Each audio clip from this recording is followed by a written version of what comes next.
ಅಂತಿಂತ ಅಸಾಮಿಯಲ್ಲ, ಗಂಡು ದಿಕ್ಕಿಲ್ಲದ ಹೆಣ್ಣು ಮಕ್ಕಳೇ ಆತನ ಟಾರ್ಗೆಟ್. ಮಾತಲ್ಲೇ ಮನೆ ಕಟ್ಟಿ ಗೃಹ ಪ್ರವೇಶನೂ ಮಾಡಿಬಿಡ್ತಿದ್ದ. ಅಂಥವನ ನವರಂಗಿ ಆಟ ನಂಬಿಕೊಂಡು ಅದೆಷ್ಟೋ ಹೆಣ್ಣು ಮಕ್ಕಳು ಬೀದಿಗೆ ಬಂದಿದ್ದಾರಂತೆ. ಅಷ್ಟಕ್ಕೂ ಯಾರುವ ಹಣ ಹಾಗೂ ಹೆಣ್ಣು ಬಾಕ ಮಚ್ಚು ತೋರಿಸಿ ಕೊಲೆ ಬೆದರಿಕೆ ಹಾಕಿದ್ದು ಯಾಕೆ? ಎಲ್ಲಿದೆ ನೋಡಿ ಜೆಡಿಎಸ್ ಮುಖಂಡನ ಭರ್ಜರಿ ದೋಖಾ ಸ್ಟೋರಿ. ಉಂಡು ಹೋದ ಕೊಂಡು ಹೋದ ಜೆಡಿಎಸ್ ಮುಖಂಡನ ಅಸಲಿಯತ್ತು. ಯಶವಂತಪುರದ ಜೆಡಿಎಸ್ ಮುಖಂಡನ ಮುಖವಾಡ ಕಳಚಿದ ಗ್ಯಾರಂಟಿ ನ್ಯೂಸ್. ಯಸ್, ಈತನೇ ನೋಡಿ ಆ ಕಿರಾತಕ ರವೀಂದ್ರ.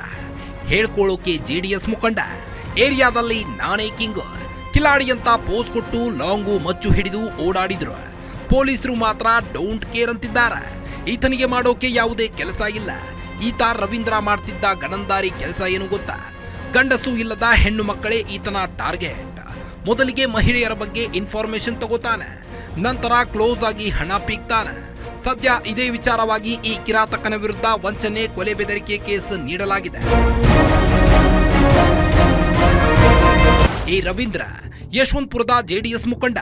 ಲವ್ ಅನ್ನು ಸೆಟ್ಲ್ ಹಿಡಿದು ಅಮಾಯಕನಂತೆ 2023 ಫೆಬ್ರವರಿಯಲ್ಲಿ ತಾವರಕೆರೆ ಠಾಣಾ ವ್ಯಾಪ್ತಿಯಲ್ಲೇ ಪಾಪಣ್ಣ ಲೇಔಟ್ನಲ್ಲಿ ವಾಸವಾಗಿದ್ದ. ಮಹಿಳೆಯೊಬ್ಬಳು ರವೀಂದ್ರನಿಗೆ ಪರಿಚಯವಾಗಿದ್ಲು. ಗಂಡನಿಲ್ಲದ ಮಹಿಳೆ ಇಬ್ಬರು ಮಕ್ಕಳನ್ನ ಸಾಕುತ್ತಿದ್ರು. ಜೀವನಾಧಾರಕ್ಕೆ ಚಿಕ್ಕದಾದ ಕಾಂಡಿಮೆಂಟ್ಸ್ ನಡೆಸುತ್ತಿದ್ಲು. ಆದ್ರೆ ಕಾಂಡಿಮೆಂಟ್ಸ್ ಅಂಗಡಿಗೆ ಬರ್ತಿದ್ದ ಐನಾತಿ ರವೀಂದ್ರ ಸಿಗರೇಟ್ ತೆಗೆದುಕೊಳ್ಳೋ ನೆಪದಲ್ಲಿ ಸಂತ್ರಸ್ತೆಗೆ ಪರಿಚಯವಾಗಿದ್ದ. ಕೆಲವು ದಿನಗಳ ನಂತರ ಮಹಿಳೆಯ ಫೋನ್ ನಂಬರ್ ಕೇಳಿದ್ದಾನೆ. ನಂಬರ್ ಕೊಡದ ಮಹಿಳೆಗೆ ಲವ್ ಮಾಡ್ತೀನಿ ಅಂತ ನಾಟಕವಾಡಿದ್ದ. ಗಂಡ ಇಲ್ಲ, ಇಬ್ಬರು ಮಕ್ಕಳು ಇದ್ದಾರೆ, ನಾನೇ ಮದುವೆಯಾಗ್ತೀನಿ ಅಂತ ಸೆಂಟಿಮೆಂಟ್ ಡೈಲಾಗ್ ಹೊಡೆದಿದ್ದ. ಅಲ್ಲದೆ ನೀನು ಒಪ್ಪಿಕೊಳ್ಳದಿದ್ದರೆ ಸಾಯ್ತೀನಿ ಅಂತ ವಿಷದ ಬಾಟಲ್ ಫೋಟೋ ಕಳಿಸಿ ಸಾಯೋದಾಗಿ ಬೆದರಿಕೆ ಹಾಕಿದ್ದ ಈ ರವೀಂದ್ರ. ಯಾವಾಗ ಹೇಳು, 2 ವರ್ಷ ಆಯಿತು. 2 ವರ್ಷದಿಂದ ನಾವು ಯಾವತ್ತಾರು ನೀನು ಕೊಡು, ಮಟ್ಟು ಮಾಡು ಅಂತ ಅಂದ್ವಾ. ನೀನು ಕಷ್ಟದಲ್ಲಿದ್ಯಾ, ಅದೇನು ಕ್ಲಿಯರ್ ಮಾಡ್ಕೊಂಡು ಕೊಡು ಅಂದರೆ ತಿರ್ಗಾ ನಮ್ಮ ಮೇಲೆ ಎಷ್ಟು ಸುಳ್ಳು ಆಗ್ಬಿಟ್ಟೆ ರವಿ. ನಮ್ಮ ಮೇಲೆ ನೀನು ಎಷ್ಟು ಸುಳ್ಳು ಹೇಳ್ಕೊಬಂದೆ ನಮ್ಮ ಹತ್ರ. ನೀನು ಸುಳ್ಳು ಹೇಳಿದೀಯಾ, ಪ್ರತಿಯೊಂದು ಸುಳ್ಳು ಸುಳ್ಳು ಸುಳ್ಳು. ಈತನ ಮಾತನ್ನ ನಂಬಿ ಮಹಿಳೆ ಕೂಡ ಮದುವೆಗೆ ಒಪ್ಪಿಕೊಂಡಿದ್ದಳು. ತನ್ನ ಮನೆಗೆ ಕರೆದೊಯ್ದು ಅರಿಶಿಣದ ಕೊಂಬು ಕಟ್ಟಿ ನೀನೇ ನನ್ನ ಹೆಂಡತಿ ಎಂದಿದ್ದ. ಕೆಲವು ತಿಂಗಳು ಸಭ್ಯಸ್ಥನಂತೆ ಡ್ರಾಮಾ ಮಾಡಿದ್ದ ಕಿಲಾಡಿ ರವೀಂದ್ರ ನಂತರ ತನ್ನ ಅಸಲಿಯಾಟ ಶುರು ಹಚ್ಚಿಕೊಂಡಿದ್ದ. ಕೋಟಿಗಟ್ಟಲೆ ಬೆಲೆ ಬಾಳೋ ಜಮೀನು ಇದೆ, ಸೈಟ್ ಇದೆ ಅಂತ ಪುಂಗಿ ಬಿಟ್ಟು ಸಂತ್ರಸ್ತ ಮಹಿಳೆ ಬಳಿ ಹಂತ ಹಂತವಾಗಿ ಚಿನ್ನಾಭರಣ ಪಡೆದುಕೊಂಡಿದ್ದ.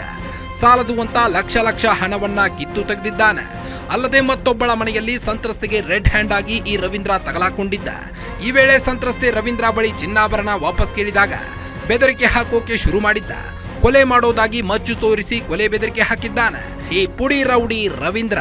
ಇನ್ನು ನಾನು ಜೆಡಿಎಸ್ ಮುಖಂಡ ನಿಖಿಲ್ ಕುಮಾರಸ್ವಾಮಿ ನನಗೆ ತುಂಬಾ ಕ್ಲೋಸ್ ಅಂತ ಬಿಲ್ಡಪ್ ಕೊಟ್ಟಿದ್ದ. ಅಲ್ಲದೆ ನಿನ್ನ ಹಾಗೂ ನಿನ್ನ ಮಕ್ಕಳನ್ನ ಕೊಲೆ ಮಾಡ್ತೀನಿ ಅಂತ ಬೆದರಿಕೆ ಹಾಕಿದ್ದಂತೆ. ಸಾಲದ ಬಾಧೆಯಿಂದಾಗಿ ಆಧಾರಕ್ಕಿದ್ದ ಅಂಗಡಿಯನ್ನು ಮಾರಾಟ ಮಾಡಿರೋ ಮಹಿಳೆ ಅಕ್ಷರ ಸಹ ಬೀದಿಗೆ ಬಂದಿದ್ದಾಳೆ.